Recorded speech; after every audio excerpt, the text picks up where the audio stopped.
रात्रि का समय बहुत अमूल्य होता है। उस रात्रि के संपूर्ण समय की चोरी निद्रा देवी कर लेती है। निद्रया ह्रियते नक्तम, नक्तम निद्रया ह्रियते। निद्रा के द्वारा रात्रि के काल की चोरी कर ली जाती है। सोते सोते रात व्यतीत हो जाती है और लोग क्या कहते हैं, रात्रि को 9-10 बजे सो गए और सवेरे 6-7 बजे उठे और फिर कहते अरे आज तो बहुत जल्दी सवेरा हो गया। अरे भले आदमी, सवेरा जल्दी हो गया। रात के समय पर रात हुई, सवेरे के समय पर सवेरा हुआ। 1 मिनट घटती बढ़ती नहीं है काल की सीमा। तुम इतने प्रमादी हो चुके हो कि 7-8 घंटे तक मुर्दे के जैसे बिस्तर पर पड़े रहने पर भी तुम्हारा आलस्य, प्रमाद, तंद्रा दूर नहीं हुई और तुम कहते हो कि आज तो बहुत जल्दी सवेरा हो गया।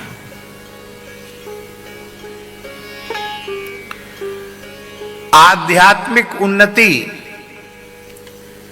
यदि किसी व्यक्ति को चाहिए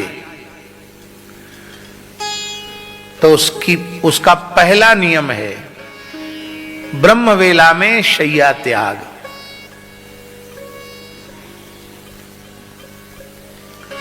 आध्यात्मिक उन्नति चाहिए तो कम से कम 4 बजे तो हर हालत में बिस्तर छोड़ दो, आसन छोड़ दो, स्नान आदि में चले जाओ। और आगे सुनो, भौतिक सुख समृद्धि भी चाहिए तो भी 4 बजे उठना सीखो। दैवी संपद विमोक्षाय निबंधाया सुरीमता। दैवी संपत्ति की प्राप्ति के लिए आपको ब्रह्म वेला में जगना पड़ेगा। आप लोग कहेंगे कि हमने तो दिन चढ़े तक सोने वाले, 9-10 बजे तक सोने वाले लोग भी धनी मानी देखे हैं। वो धनी मानी है अवश्य, इसमें कोई संदेह नहीं है, पर वे आसुरी संपत्ति वाले हैं। क्या आप भी आसुरी संपत्ति वाले बनना चाहते हैं? इसलिए मनुष्य अपने जीवन में यदि अभ्युदय चाहता हो, उन्नति चाहता हो, तो ठीक 4 बजे उठना आसन से आरंभ कर दे।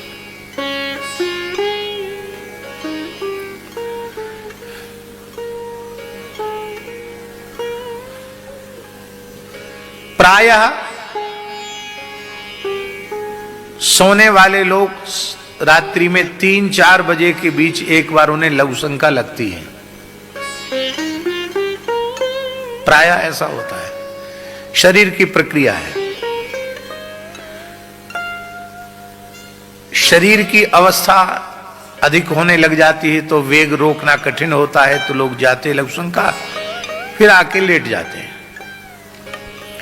और अवस्था शरीर की अधिक नहीं होती है, कम होती है, वेग रोकने की क्षमता होती है, तो लघुशंका लगी रहती है, फिर भी पड़े रहते हैं, आलस के मारे लघुशंका करने नहीं जाते हैं। लेकिन हमारा ऐसा मानना है वो लघुशंका का वेग नहीं है, वो प्रकृति का अलार्म है। अलार्म है, वो भगवान जगाते हैं कि भाई तुम उठोगे, लघुशंका के लिए उठोगे तो उठ ही जाओ, अब सो मत, अब सोने का समय नहीं है, अब स्नान ध्यान करके भजन में लग जाओ। लेकिन हम ईश्वरीय संदेश को नहीं मानते। सूर्योदय तक सोने की बात बहुत ही खराब है।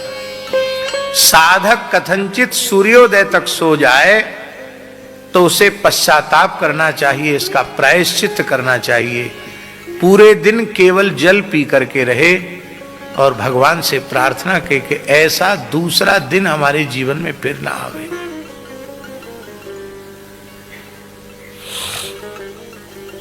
पहले हमारा कुछ समय तक ऐसा नियम था हमारे निकट वालों में यदि कोई सूर्योदय तक सो गया तो हम उसके कारण भी दिन भर जल पर रहते थे।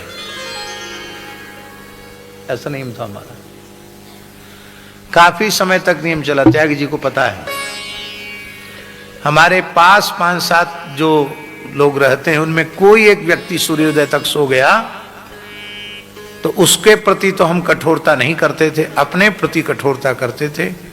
पूरे दिन केवल जल पर रहते थे। इस नियम को पूज्य पथमेड़ा महाराज जी ने हठ पूर्वक छुड़वाया। बोले आप अपने प्रवचन मंच से सिद्धांत की, कल्याण की जो बात कहनी चाहिए वो सब कुछ कह देते हैं। अब कोई माने तो न माने तो उसका प्रभाव आपके चित्त पर नहीं पड़ना चाहिए। आप अपने ऊपर इतना कठोरता करेंगे और फिर कथा भी कहनी है, यात्रा भी करनी है, तो इसका प्रभाव शरीर पर पड़ेगा। इसलिए मेरी आज्ञा है कि इसको छोड़ दो। और जबरदस्ती उन्होंने कुछ पवा दिया तो वो नियम टूट गया।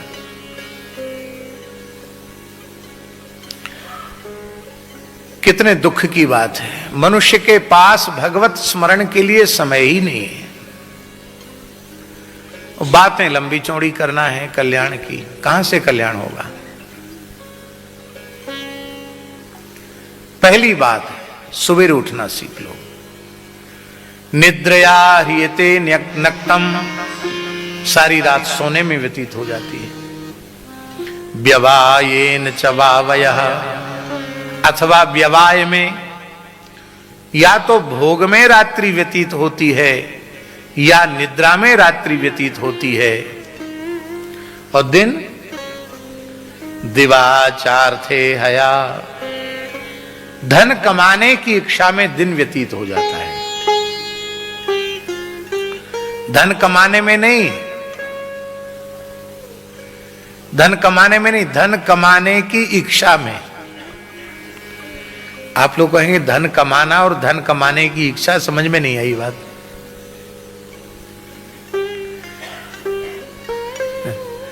धन प्राप्ति जो होती है वह तो प्रारब्ध के अनुसार होती है। धन की प्राप्ति प्रारब्ध के अनुसार होती है।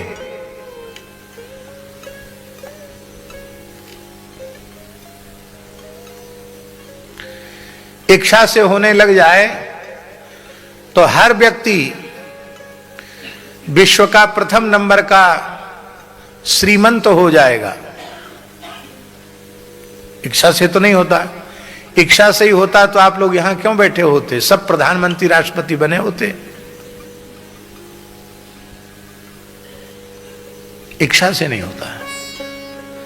प्रारब्ध और प्रारब्ध के अनुकूल पुरुषार्थ।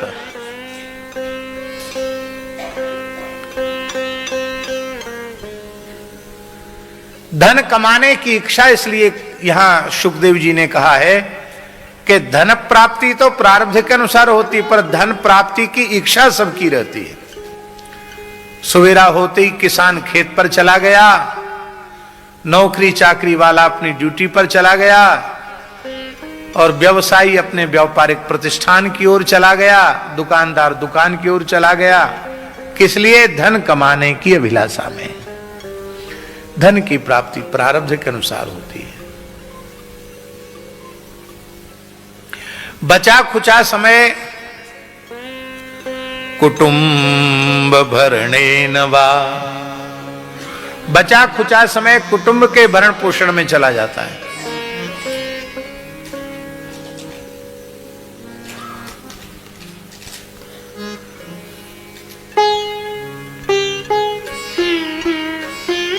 अब एक और प्रपंच सबके पीछे लग गया है, उसका नाम है टीवी अथवा मोबाइल। जब तक टीवी केवल आई थी तब तक कुछ कम प्रपंच था। लोग फुर्सत में आते थे, घर में टीवी खोल के बैठते थे। अब हर हाथ में टीवी आ गई मोबाइल के रूप में। जो चाहो सो मोबाइल में देख लो।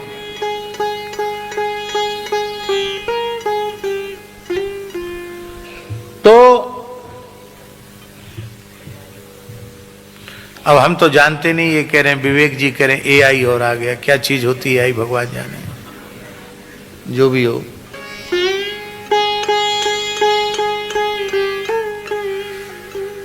तो ये सब चीजें हैं मनुष्य के अमूल्य समय को नष्ट करने वाली। देखिए हम जो कुछ बोल रहे हैं ये हम सबके परम कल्याण की बातें हैं।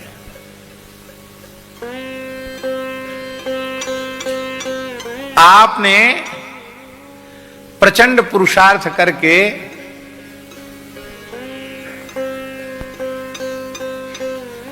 80 वर्ष तक की आयु में, एक अनुमान बता रहे हैं हम आपको, 80 वर्ष तक की आयु में आपने 100 करोड़ रुपए कमाया। कितना कमाया?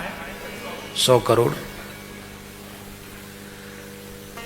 अब भगवान से आप कहिए कि हमने 80 साल में जितना 100 करोड़ कमाया है वो सबका सब आप ले लो, 80 वर्ष हमको और दे दो, मिल जाएंगे?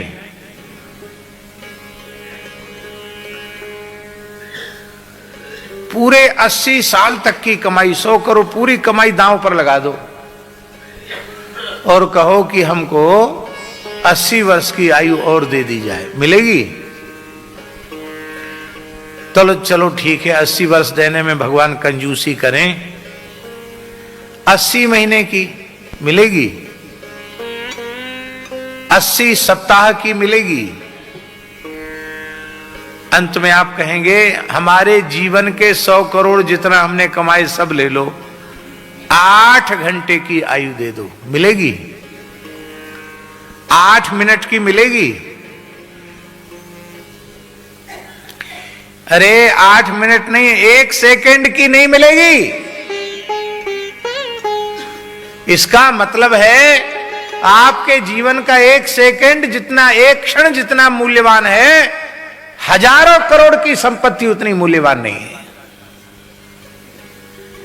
तीनों लोगों की संपत्ति एक और मनुष्य के जीवन का 1 क्षण एक और। इसलिए मनुष्य को 1 क्षण भी व्यर्थ नहीं गंवाना चाहिए। मान लो कोई व्यक्ति 100 वर्ष तक जिया, आजकल 100 साल तक सब जीते नहीं है, अनुपात 70-80 का ही है, लेकिन चलो 100 मान लो। कोई व्यक्ति 100 वर्ष तक जीवित रहा तो 100 साल में 50 साल तो सोने के निकाल दो भाई, रात का समय निकालना पड़ेगा ना, तो कितने बचे? और 20 साल की उम्र तक तो यही होश नहीं होता कि हम मनुष्य हैं। खेलने कूदने में, इधर उधर में, चमक दमक में 20 साल तक चला जाता है, पता ही नहीं चलता। मनुष्य के पास समय ही नहीं है।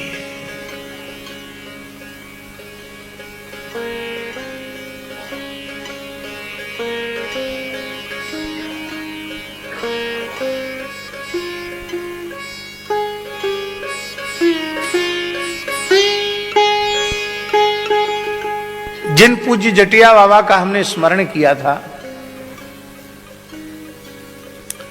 ठाकुर श्री विजय कृष्ण गोस्वामी,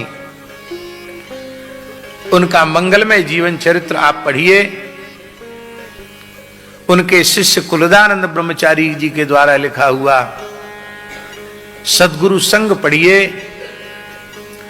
आपको पता चलेगा ठाकुर श्री विजय कृष्ण गोस्वामी मुश्किल से आधा घंटे ही विश्राम करते थे। कितना?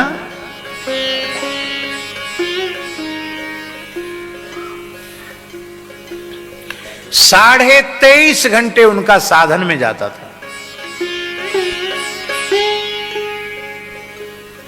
हम रात में भी सोते हैं, दिन में भी सोते हैं, और वो कथा में आते तो ऐसे हो जाता। सामने वाला ठीक से सुन रहा, उसी के पीठ में अपनी मुंडी टिका देते हैं।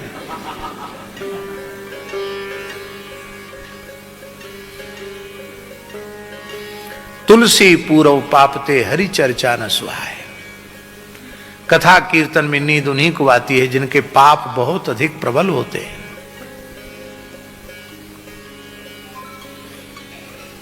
एक क्षण के लिए नींद आ गई, मान लो वही एक वाक्य हमारे जीवन की दिशा बदलने वाला होता, तो हम कितने बड़े घाटे में रहे। हम वंचित रह गए, अपने परिवर्तन से, अपने कल्याण से वंचित रह गए। व्यवहार से पलायन नहीं किया जा सकता है। खेती, नौकरी, चाकरी, व्यवसाय, परिवार के नाते, रिश्तेदारों के प्रति कर्तव्य, व्यवहार, वो सब करना पड़ेगा, उसको छोड़कर कहीं भाग नहीं सकते। किंतु यह सब करते हुए भी इस बात पर पक्का ध्यान बनाकर रखना पड़ेगा कि मनुष्य जन्म केवल भगवत प्राप्ति के लिए मिला है, और भगवत प्राप्ति का सबसे श्रेष्ठ, सबसे सहज, सबसे सरल साधन है निरंतर नाम का अभ्यास। निरंतर नाम का अभ्यास, हर समय नाम, हर समय नाम, हर समय नाम। किसी का मार्ग आज तक खुला है, भगवान नाम से ही खुला है, और किसी का खुलेगा तो भगवान नाम से ही खुलेगा, और कोई उपाय नहीं है। आहा,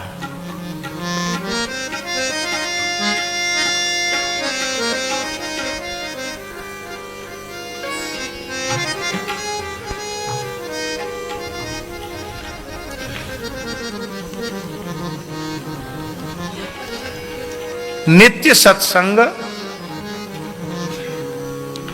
सदग्रंथों का स्वाध्याय, नाम का आश्रय, आहार की शुद्धि,